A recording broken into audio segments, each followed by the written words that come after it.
morning, everyone. I want to take a moment to thank Dr. Allen and Dr. Nichols and the leadership of the General Thoracic Surgical Club for having me here today. I promise this won't be too painful. Actually, I can't promise that. Usually when I give this type of talk, I like to take a second just to level set, give you a sense of what the world is like in Washington, D.C., political climate, so that you understand the context for our advocacy efforts. So, yeah, I chose this slide before the Vietnam summit. I'm not really sure if it's appropriate anymore, but that seems to be where we're going. Yeah, I had a choice between this joke and Dr. Allen's favorite, talking about who has the better green monster, Alexandria Ocasio-Cortez or Bruce Banner. But we are in a new Green Deal type of world. We're in a Trump type of world. But that doesn't actually mean that we don't get anything accomplished. What it means is that we have to make some progress around the periphery. And it means that we don't have a target on our back this time. So we actually can bite off some of the margins and make a little bit of progress. And that's what advocacy priorities are for. Advocacy priorities, I first make sure to plug, please, if you have an opportunity this year, I hope you'll consider joining us for a fly-in. We will bring you to Washington, D.C., brief you on all of the issues, hope to learn from you on some of the issues that you'd like to talk to your members of Congress about, make some meetings, send you up to the Hill. We'll have a fly-in in June. We'll have a fly-in in October. We will be sending out more information to all of you who are STS members. I hope you'll consider joining us. So our 2019 advocacy priorities. These are not necessarily the things that are absolutely the most important to cardiothoracic surgeons this year. It's a combination of what's important and what we think we can get done. For example, medical liability reform is not on this list. It was on the list last year. Why do you think that is? Democrats control the House of Representatives now. We're not going to make considerable progress on medical liability reform. It doesn't mean that we stop talking about it. It's just the chances of us getting a standalone medical liability reform bill passed, not great.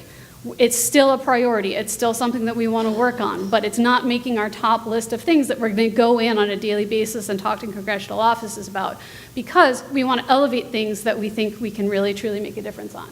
So I'm going to spend a little bit of time this morning talking about these first two issues, but allow me to breeze through the last three very quickly. Reauthorize the Patient-Centered Outcomes Research Institute. Has anybody here gotten money from Corey? Okay. Well, there are some of your colleagues who have gotten money through this institute that was authorized originally under the Affordable Care Act or Obamacare. As things do in DC, they go away after a period of time, so we have to reauthorize this, and then we also have to fight for appropriations. It has been a good source of research funding for cardiothoracic surgery, so it's something that we want to continue to invest in. Access to Medicare claims data. If any of you who have interacted with me over the course of the last 5+ years, getting access to Medicare claims data so that we can marry it with the clinical data in the STS national database has been a main mission of the Society of Thoracic Surgeons for some time. So that is sort of one of those everlasting issues. We thought we had fixed it. We didn't fix it. It's DC. You know, these things happen. And then the final bullet, reducing incidence of lung cancer. We have a couple of targeted ways that pieces of legislation that are already out there, or we expect to be out there this year, to help to achieve that mission. It's a very broad objective. So those are just three of the ways that we intend to go about that. But if you have other advocacy issues around that topic that you'd like us to consider, we'd be more than happy to see what we can do on them.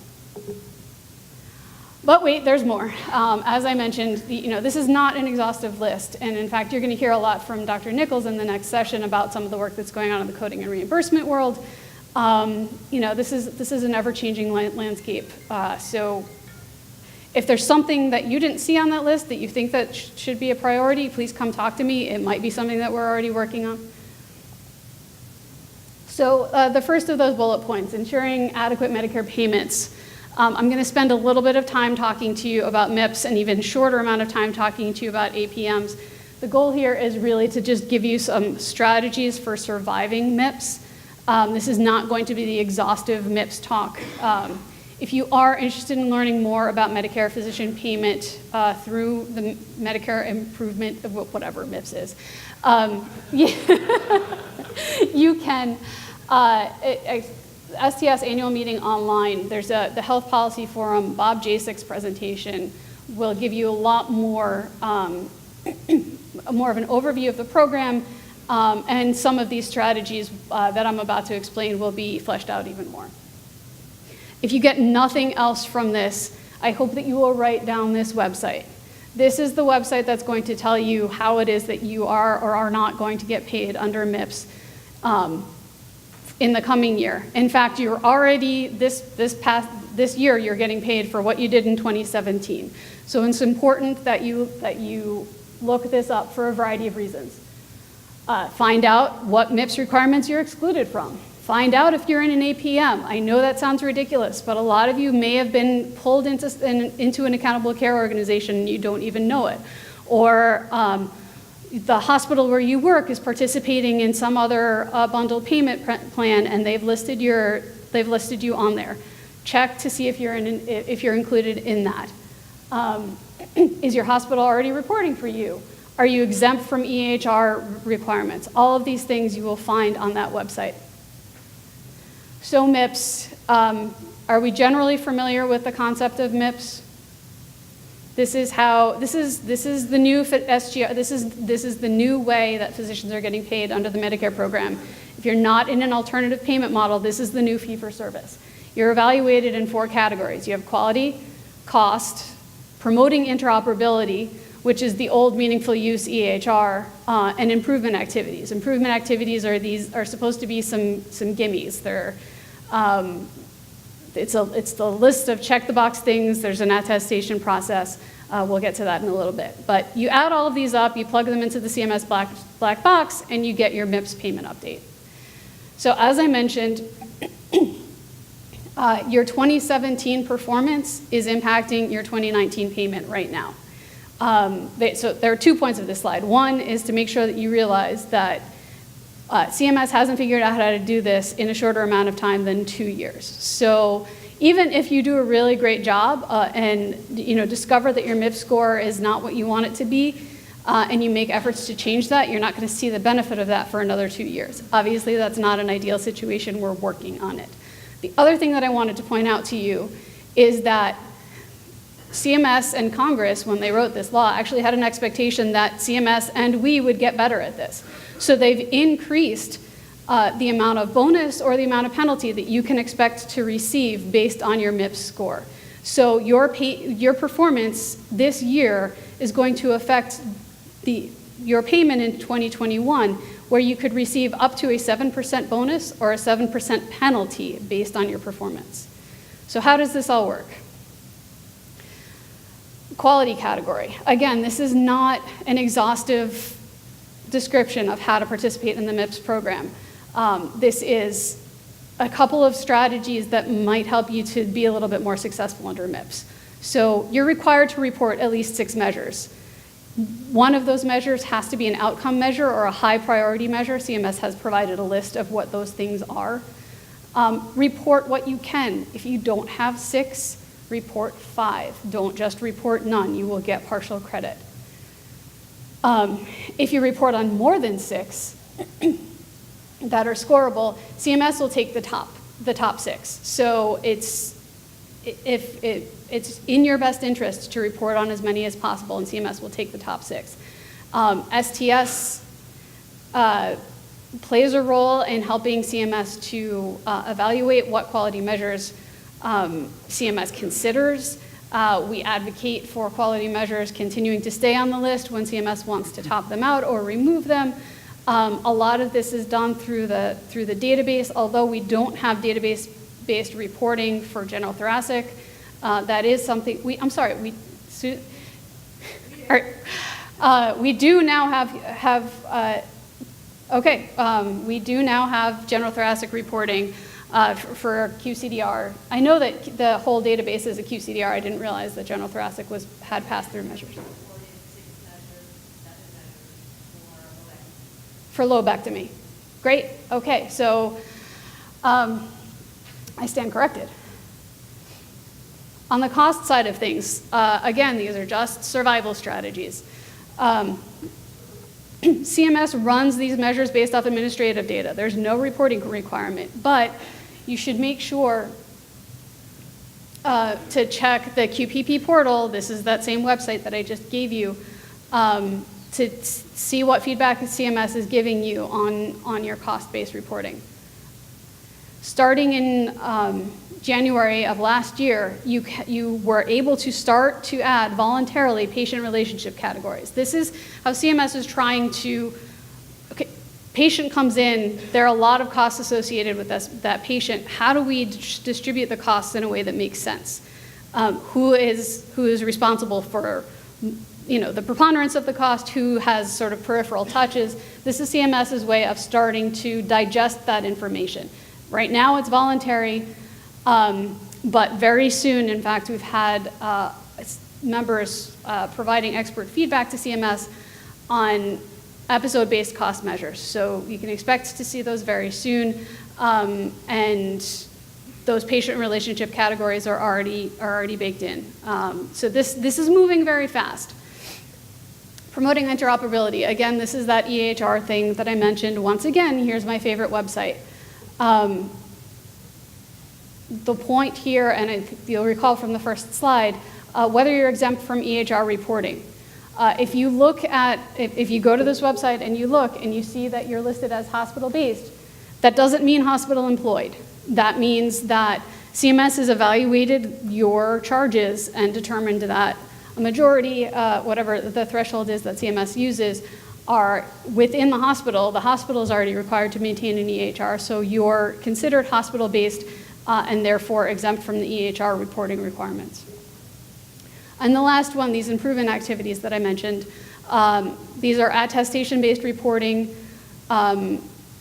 If you're already in an alternative payment model, you'll get benefit for that because CMS wants to encourage everybody to participate in an alternative payment model.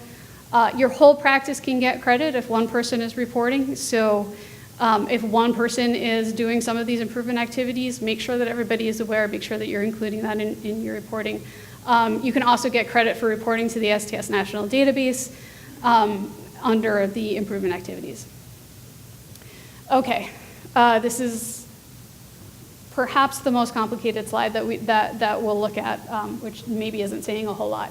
But this is a little bit of the black box that CMS is using to plug all of these things in. So we're looking at performance year 2017. That means payment year 2019. That's this year. You can see that the quality category is worth 60%.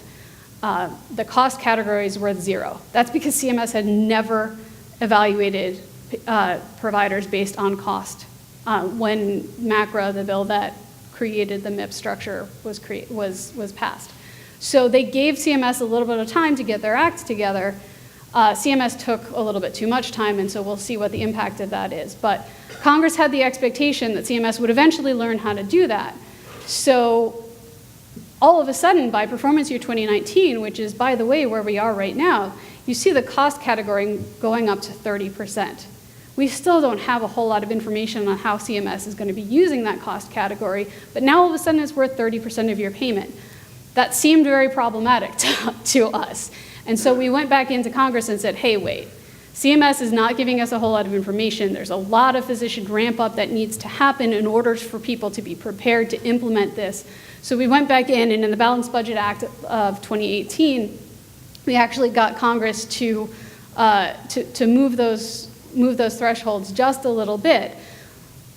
So my point here is or two things. One, the power of advocacy, the power of staying informed and reaching out to your members of Congress when you need to. This would not have happened without congressional intervention. We would be looking at 30%. Two, this is coming. Congress gave us a reprieve, but this is where Congress wants us to be. This is where CMS wants us to be. You may not believe in cost-based measurement. You may not believe that this should be a part of payment, but this is where we are. This is the reality. It's coming. And we're eventually going to see a day where cost is 30% or more of your MIPS score. So some main takeaways. you should be revisiting your reporting strategy annually. For at least 3 of the 4 categories, you have an obligation to report something. Again, go back and check that website and make sure that you're actually required to do all of this, but if you are, you should be evaluating your reporting strategy. Again, report on 6 quality measures if you can. CMS is going to use the top 6. Multi-specialty groups that report as a group can rely on quality on measures from within. You can get credit for anybody in your group, so you don't have to choose all thoracic surgery measures if you're in a multi-specialty group and somebody else is reporting on a different type of measure. Don't forget, we may be inclined to focus on quality and cost. I think that you all are programmed to look at value, but don't forget that there are 2 other categories here. You have the advancing care information category and the improvement activity category that you need to pay attention to. Okay, so that was MIPS. The other side of this is alternative payment models. This is where we're supposed to be getting into value-based payment. I should tell you from the outset that we have been trying to break into the alternative payment model game for a really long time. We actually sat down, made proposals, went to CMS and their new entity, the Center for Medicare and Medicaid Innovation, and said, hey, we know how you should pay for cardiothoracic surgery. We know how to measure quality. If you give us cost information, we can show you value. They said, that's great, we got it. So then we tried, the American College of Surgeons was trying to go to CMMI and say, hey, look, we have this really great idea for an alternative payment model. And so we tried to tag along with them and say, look, this is how payment should work for surgery. CMMI said, thanks, we got it. So then CMMI came out with a mandatory bundle for CABG. Some of you may be familiar with that. And we actually worked really hard to kill that. Not because bundled payment is necessarily a bad thing, but because the quality measures that they were using were old, useless. And so, we said, if you want to measure quality, come to us. We can show you how to measure quality. All-cause mortality is not going to get you very far, especially in something like CABG, where the mortality rate is less than 2% anyway. So they're going to be distinguishing their top tier when 98% of the population participating in the payment model is already having exceptional performance. So now we're in a BPCI advanced world. There was, some of you may be, anybody familiar with BPCI at all? So BPCI is a voluntary program. It does exist now. It's actually existed for some time in a different form. BPCI Advanced was kicked off last year. There are currently 32 clinical episodes with 90-day duration. The participant organization, which can be either a hospital or a physician group practice, selects the episodes that you want to participate in. So you don't have to choose all 32. You can choose a handful. And that's maybe why your hospitals may be participating in BPCI Advanced. There aren't a whole lot of relevant episodes for you quite yet. But we have actually been working with this CMMI entity on CABG episodes, cardiac valve episode, and they've showed a lot of interest in TAVR. So BPCI ties payment to performance and quality measures for the program. Again, we're using our quality measures this time, unlike the CABG model before. Payments are based on a retrospective look back. And so then you guys, CMS will settle up the difference. But like any alternative payment model, participants are now assuming downside risk. So if you spend more than CMS thinks that you should have spent, you owe that money back. If you spend less, then CMS is going to give you some money back. I should note that if you have ideas for general thoracic episodes that you would like to see, CMMI is very willing and eager to listen to us. I would ask you to tread carefully because we don't really know how this is going to work yet. But we have found them very receptive and willing to work with us. So if something you'd like to talk about, we can definitely get into that. These things are going to become mandatory. The Secretary has already said that he doesn't believe that voluntary payment models are working, and he's going to be making them mandatory. Dr. Nichols is going to talk to you a little bit about ECMO reimbursement. This was that second bullet under the advocacy priorities. ECMO programs that have been impacted by payment changes that took place in October 2018. Yes, okay. We are still in the throes of this, and Dr. Nichols will be talking more about it, but any data that you can provide on how these changes have impacted your programs is going to be very useful for ongoing advocacy. We actually just got back from a CMS meeting earlier this week where we were sort of making some incremental progress on this issue. So just a couple of slides about advocacy through STS. I would encourage you all to sign up to be a key contact. We will help you schedule a site visit where we will bring your member of Congress back to your facility, where you can give them a tour, talk to them about issues that are important, issues that are affecting you in your practice, and show them in real time. We'll help you to schedule a meeting with your member of Congress in their district office. If a site visit doesn't work out, we can help you to host a PAC event where you can raise money for your candidate, and STS PAC will actually support that. I am obligated to make a plug for STS PAC. I encourage you all. STS collects money, raises money that we distribute to political candidates that support STS's advocacy priorities. We try very hard to be completely even-handed in our distribution of money. This is not about politics. This is about who's going to support our issues. I can tell you I've done this job with a PAC. I've done it without a PAC. It's a lot easier to do it with a PAC. We're doing a lot better in our fundraising than we had. We're not doing as well as we absolutely have in the past. So I would encourage you all to consider supporting. And that's all I have for you.